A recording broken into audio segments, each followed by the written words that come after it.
Senhor esteja com todos. Ele está no meio de nós.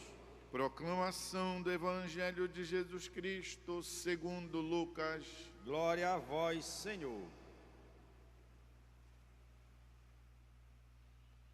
Naquele tempo, Jesus ergueu os olhos e viu pessoas ricas depositando ofertas no tesouro do templo.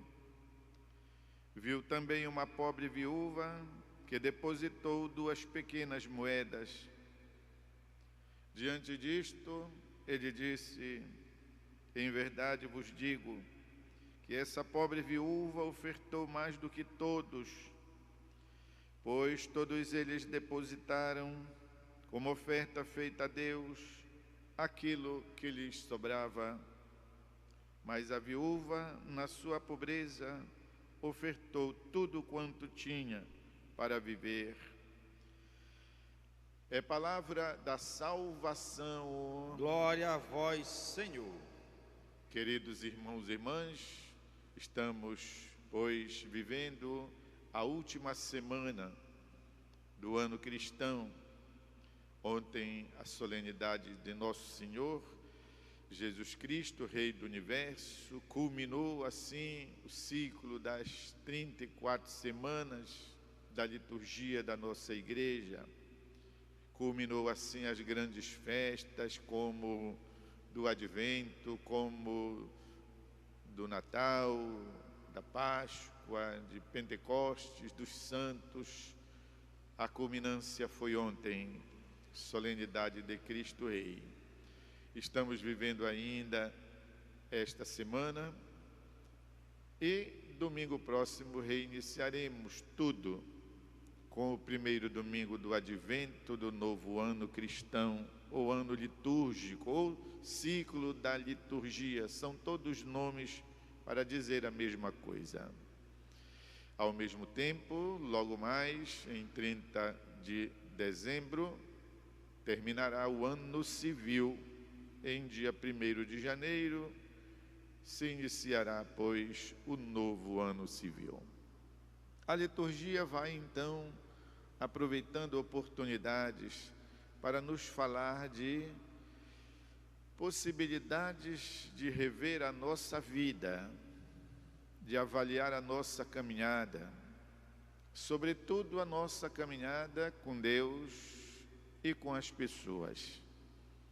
Vai nos propondo, como ao fim de cada época e início de nova, a oportunidade de uma reflexão, que é para a gente ver o que foi bom, o que a gente poderá melhorar, que é para a gente tomar novo fôlego, novo ânimo e levar adiante a caminhada da gente. Aliás, tem épocas da vida em que nós precisamos fazer uma revisão, não é isso?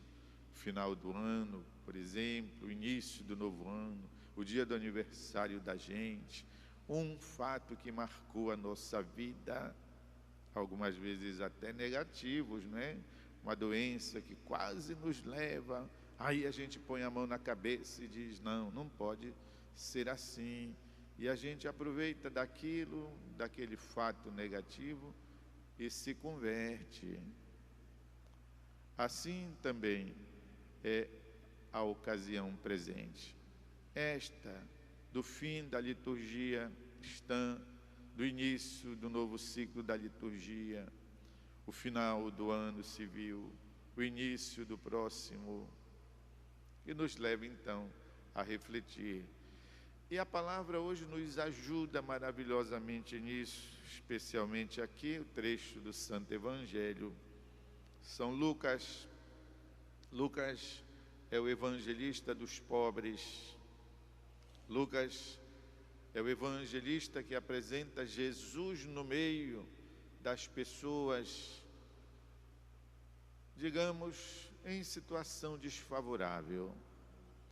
Ele quer mostrar como Jesus inclui a todos, não exclui nenhum, sobretudo aqueles que eram de menos posse, também de menos posse espiritual, também de menos posse material. ele nos apresenta este episódio hoje, por demais conhecido. O que é que está acontecendo? Jesus está no templo. Jesus é um homem masculino.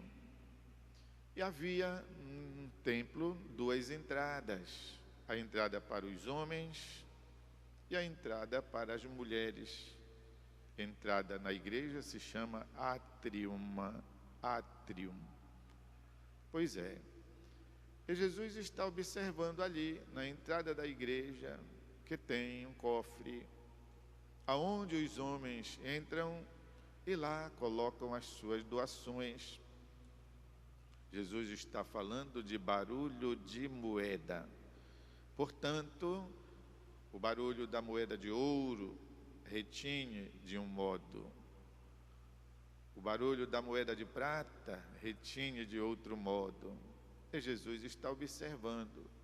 E olhando para a entrada das mulheres, ele vê que uma viúva, não precisa ser uma velhinha, ele não diz que é velhinha, diz que é uma viúva pobre, põe também as suas moedas e faz um barulho de metal menos valioso. E quem tem ouvido distingue, e Jesus distinguiu e disse: olhem, vocês estão vendo? Todo mundo aqui deu dos seus lucros, dos seus ganhos, colocou aqui aquilo que, contando, deu para separar. Sobrou tanto, então eu vou dar tanto lá na oferta do templo. Enquanto a velhinha raspou, a viúva catou, não é isso? O que restavam das suas moedas, que era para a sua sobrevivência. E botou no cofre. E Jesus distingue. Ela, porém, na sua pobreza, ofertou tudo quanto tinha para viver. Queridos irmãos e irmãs, não vamos ficar só aqui no negócio das moedinhas, da viúva pobre, dos ricos que dão ouro, para falarmos somente que nós também fazemos assim, também fazemos dessa maneira. Há quem nem do que sobra muito dá, nem para a igreja, nem para os pobres. Está bem, mas vamos pegar aqui o exemplo que Jesus dá e aplicar a outras realidades. Na verdade, Jesus está falando aqui da atitude de quem, podendo, é mais generoso, participa com maior decisão. A atitude de quem, ao invés, pode menos, mas participa também com generosidade, com alegria, com amor. Vamos olhar para o nosso relacionamento com Deus. Nós que podemos mais, talvez não oremos como deveríamos. Nós que podemos mais, talvez não participemos das celebrações. Quem mora perto da igreja é quem menos vai na igreja, isto é provado. Quem vem à igreja mora longe, lá pelos bairros, e vem à Basílica Santuário. Da mesma maneira também nas capelas, nas outras paróquias dos bairros. Vamos falar também da capacidade de amar. Nós que temos de um tudo, não amamos, não somos capazes de gestos de amor, de sacrifício. Não somos capazes de nos doar em alguma coisa. Passamos o dia reclamando de tudo, das dores, das doenças, do governo, das pessoas. E assim é, dia depois de dia, a vida inteira reclamando. Ao contrário, há outras pessoas em situação bem mais estreitas, bem mais difíceis, que rezam com maior disposição, que são capazes de sacrificar-se para o bem de outras pessoas, que são capazes de até mesmo dividir da sua pobreza com aqueles que têm menos, e sofrer incômodos, oferecendo sua casa para pessoas que têm que vir fazer tratamento, curas. É disso que Jesus está falando, não é só da moedinha. Ou seja, ele está assinando a uma atitude de vida.